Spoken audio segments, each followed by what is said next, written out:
Tonight, extreme wildfire risk. As the heat wave hits Scotland, we're all being warned to stay safe as the country bakes in temperatures up to 30 degrees. Enjoy yourself out and about in the national park. You know, it's going to be nice weather, but do not light fires and do not light barbecues. I'm here in Orkney as the Island Games kicks off back in Scotland for the first time in 20 years. And we get a sneak peek into the art exhibition with a difference. The Beyond Van Gogh immersive experience comes to Aberdeen. I'm Andrea Breimer. This is the STV News at 6, live from Aberdeen.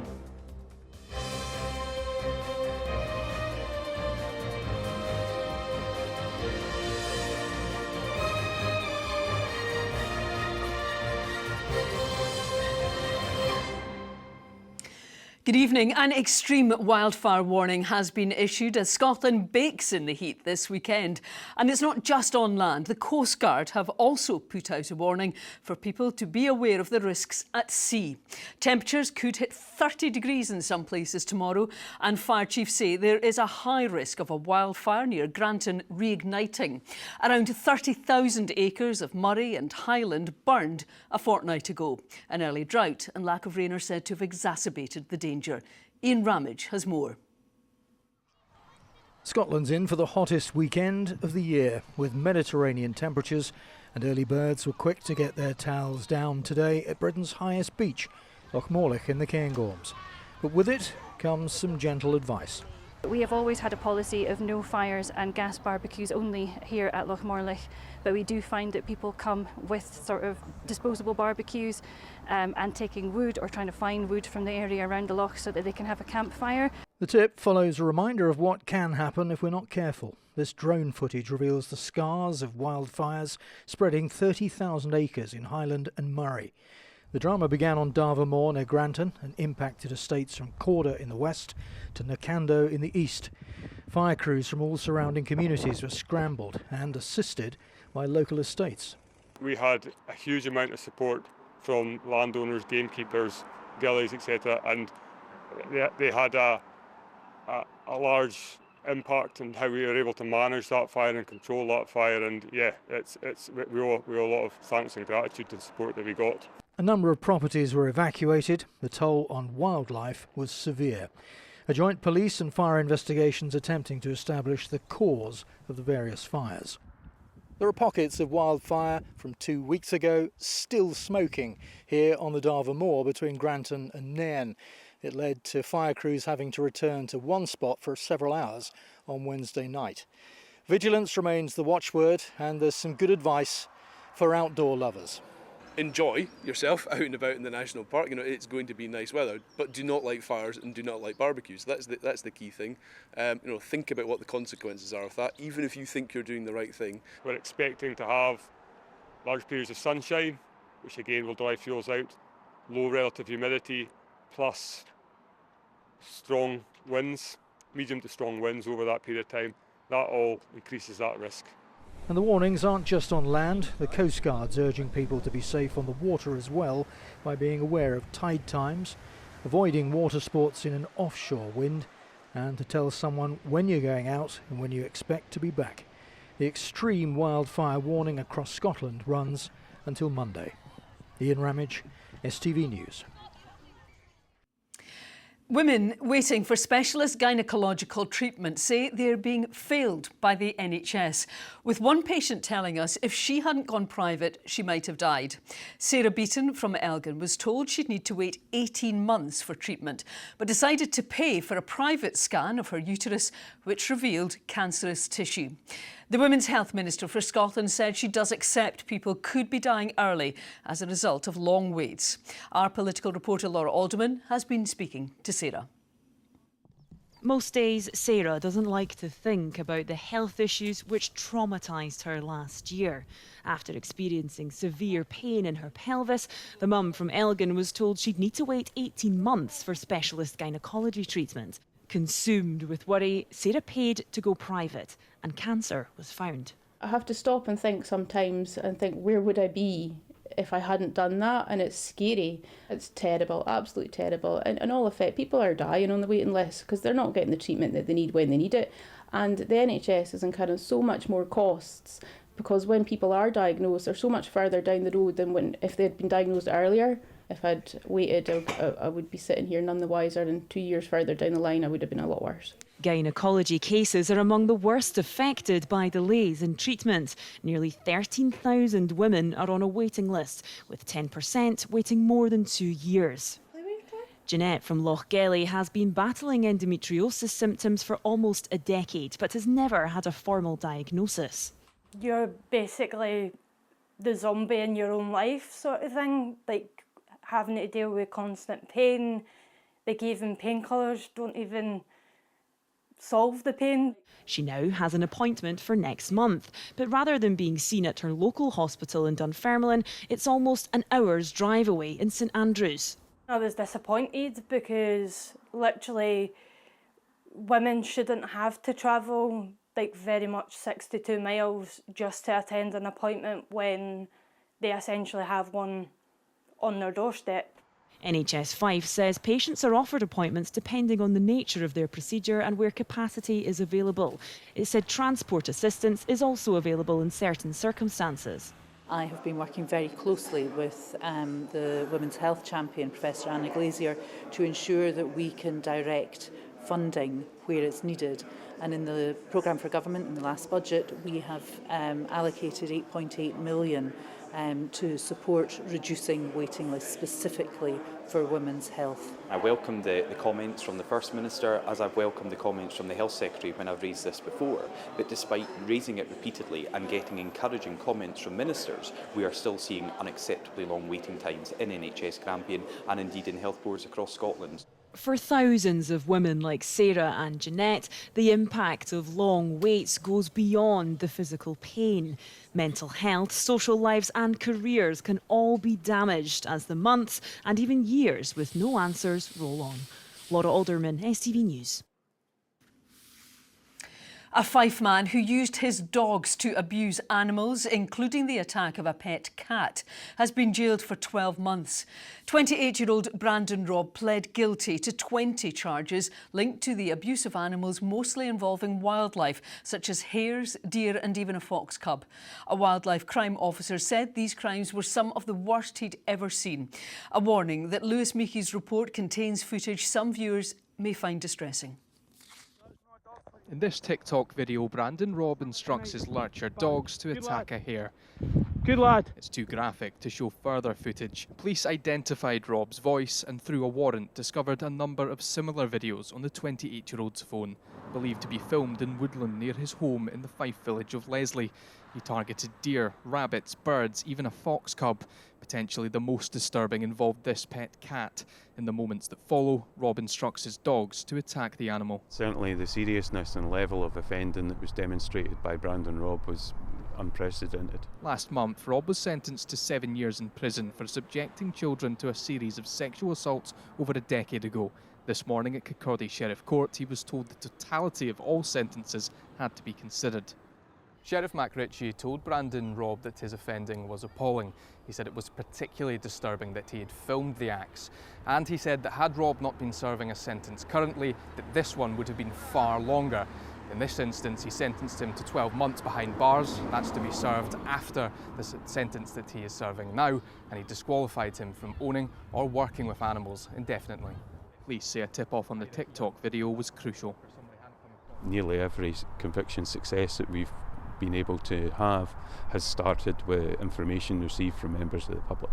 Lewis Mickey, STV News, Fife. A teenager has been seriously injured after a crash between a car and a motorbike in Dundee. It happened just after midnight on Blackness Road at the junction with Elliott Road. The 17-year-old motorbike rider was taken to Nine Wells. Police say another teenager who was a passenger on the bike was later arrested in connection with a matter unrelated to the crash. Nobody in the car was hurt and the road reopened just before 6:30 this morning. One person has been treated for smoke inhalation after a house fire in Angus. 5 fire engines were sent to reports of a fire in the village of Balkiri shortly before midday. The road between New Tile and Glams was closed for several hours this afternoon while crews worked to get the blaze under control. Police have been asking drivers to avoid the area. Now, a community campaign to save Broughty Ferry Castle from closure is aiming to raise funds to ensure its survival amid budget shortfalls. Friends of Broughty Castle want Dundee City Council to guarantee the attraction receives 3 years of funding beyond March 2026. The local authority says Leisure and Culture Dundee is continuing to engage with national and local partners. A business plan is also being developed to identify potential funding streams. At the moment, there's only funding committed for this season.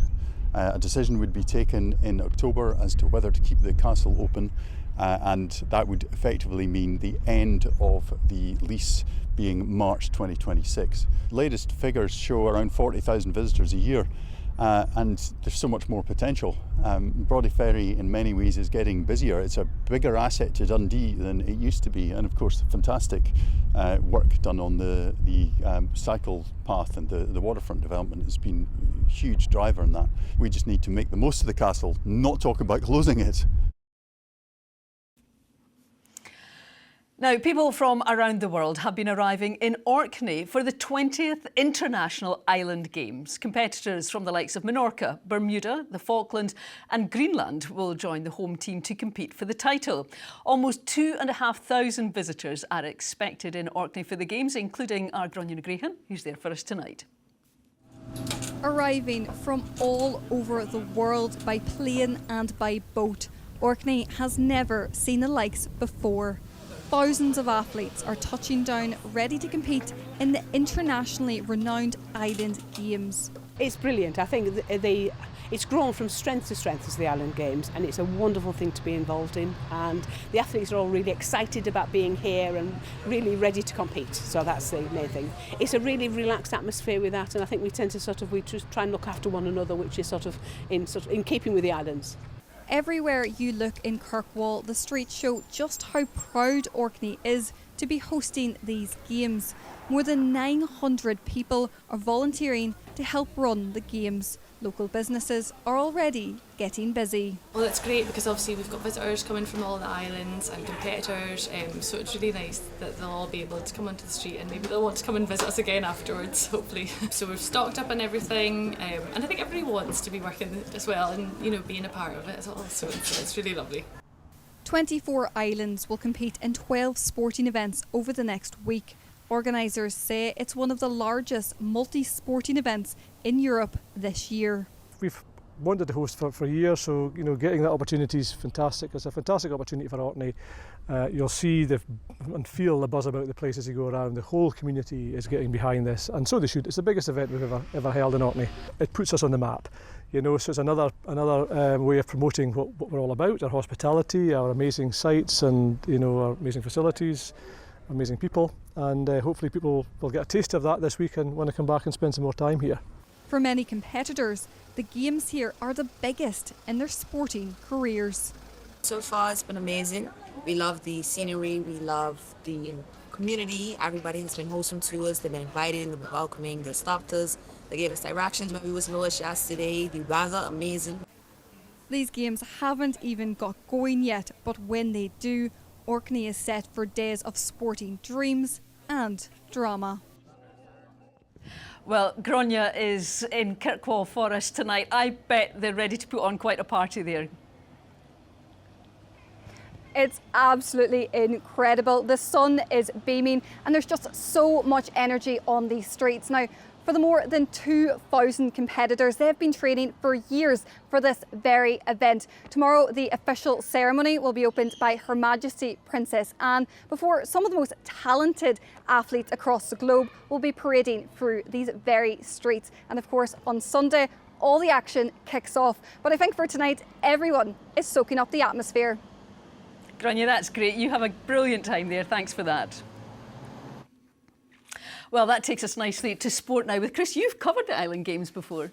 My time in Orkney, Andrea, means that I am Orcadian Island Games through and through, but I wanted to commandeer Mugdrum Island in the Tay and enter them in, but apparently it wasn't mine to take over. Well.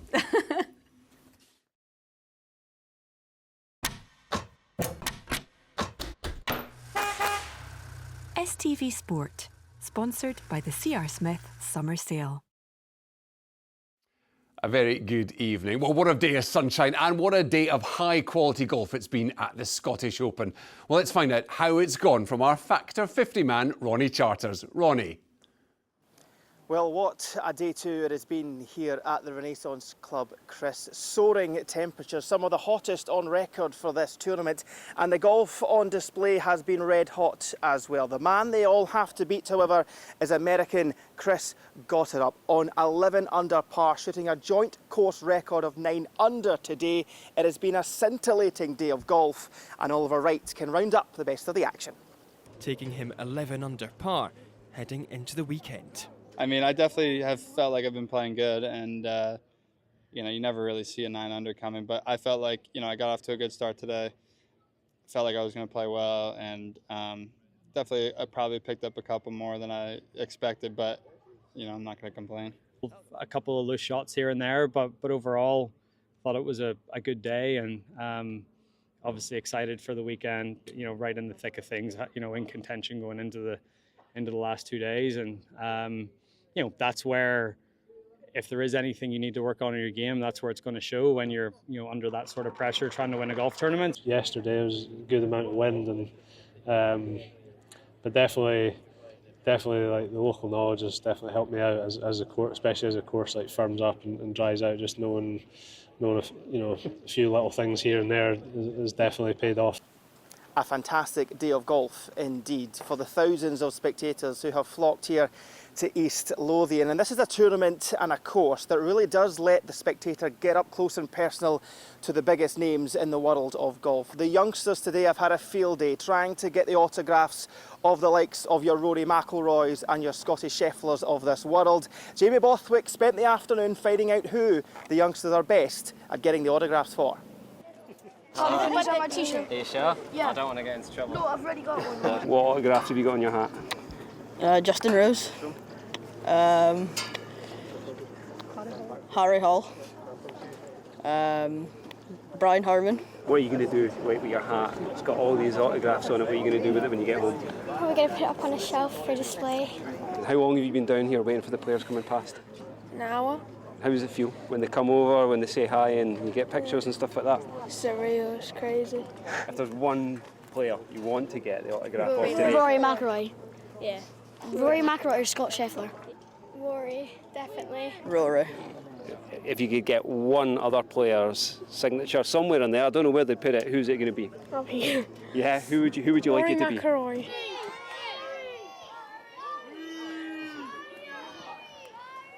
I got about 15. About 15? Yeah. What's your favourite one? Rory McIlroy. You got Rory's on there? Right, point it out to me, we've got to get that. Colour right purple. Rory clearly just focused on his golf. They should have asked for Jamie's autograph. He is pretty much a scratch player himself. Now, football. It's the return of competitive football this weekend, with the Premier Sports Cup group stages getting underway. Well, relegated St Johnstone have a tough start at SPFL New Boys East Kilbride, and Saints manager Simo Valakari says his new look squad need to hit the ground running. St Johnstone got a taste of the standards they'll need to meet in their midweek friendly defeat to Premiership newcomers Falkirk. The Bairns scored early through veteran Scott Arfield. Then the Perth side wasted a host of chances themselves. They could ill afford a repeat of that at K Park tomorrow when they'll face League 2 newbies East Kilbride. I think this is exactly the start what we want to have with our new team. Basically throwing in the deep end, and we need to find our way, you know, and try to breathe, you know. So that's why I'm happy to start there. Dundee bring the curtain up on their season at home to Airdrie. Stephen Presley's first taste of the Dens Park dugout and a game against a championship side the D's fans will demand they take maximum points from. I don't expect us to be anywhere near where we want to be come Saturday, but if we can start seeing signs of progression and start seeing signs of the principles and the work ethic that we continuously talk about, then you'll have a satisfied manager. Ross County are adjusting to life in the Championship by making sure they pack the squad with Premiership-ready players.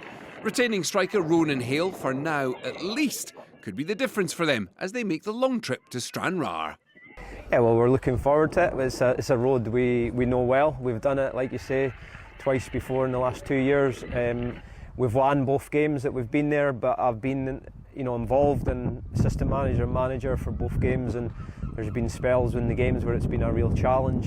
You have to go there with the right frame of mind, and that's exactly what we'll do. We'll give Stranraer the respect that they deserve, and then it's about starting the League Cup campaign really strongly.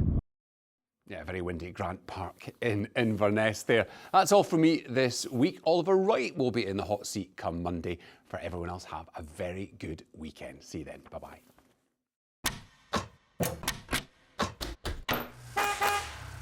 STV Sport, sponsored by the C.R. Smith Summer Sale. Now, art fans in Aberdeen are getting the chance to get up close and personal with some of the world's most spectacular paintings.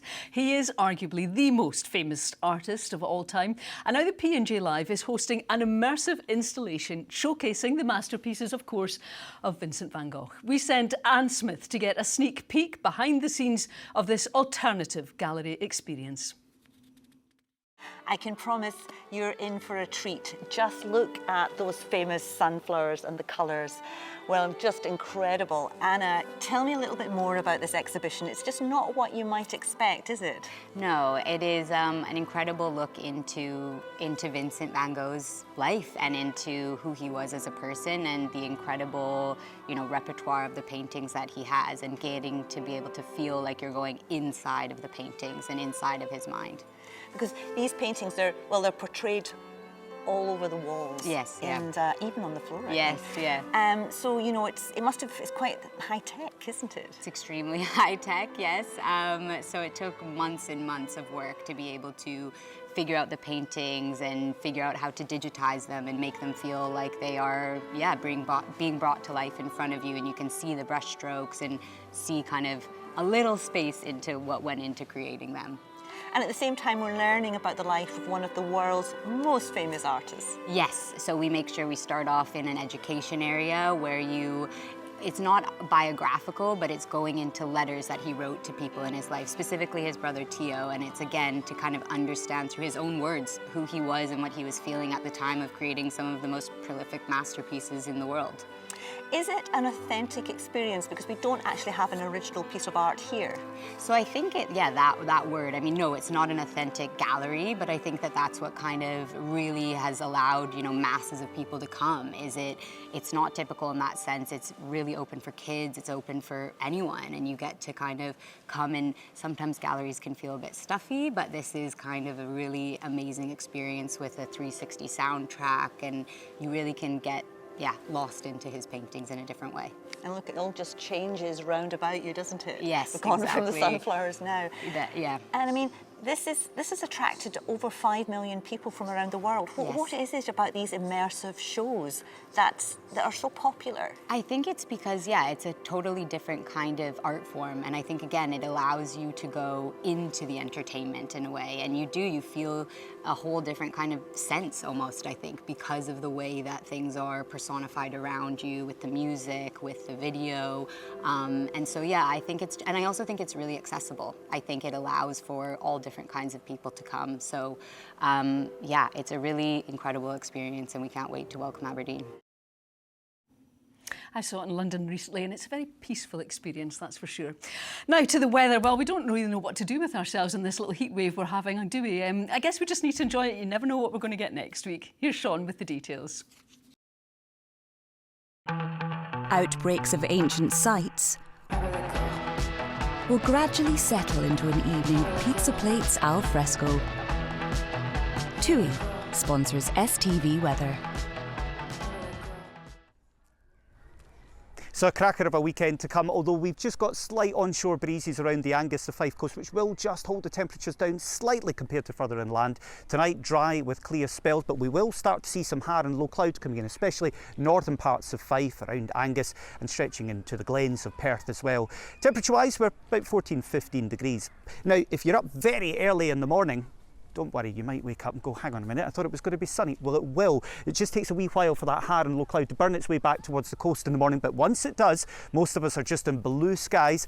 But with the hard just lingering on the Angus, the Fife coast, temperatures for us here, probably about 20 degrees down on the beaches. Still not too bad, but coming inland, look at that map, plenty of orange and red on there. Temperatures up to highs of around 27, 28 degrees, especially Pitlochry. That's coming out as one of the top spots on Saturday and also on Sunday as well. But on Sunday, again, we'll just hang on to that little bit more cloud right down on the coast, but hopefully again further inland, plenty of sunny spells. Still feeling very warm too, but perhaps not quite, thankfully, as hot as it will be on Saturday. Your top temperatures again, Pitlochry's in there, but we're about the low to mid 20s by this point. We've lost those high 20s, and at least that's good news for the Perth Highland Games because, well, if it had been tomorrow, it would have been red hot, but it will be a little bit more uncomfortable, I should say, and bearable on Sunday. Plenty of sunshine, highs about 23 degrees Celsius. On Sunday though, we'll start to see a change in the weather. Here we hang on to dry and bright weather at least to start the day, but you can see heavy thundery rain coming into the southwest, heading our way later in the day, also turning a wee bit fresher. TUI sponsors STV Weather.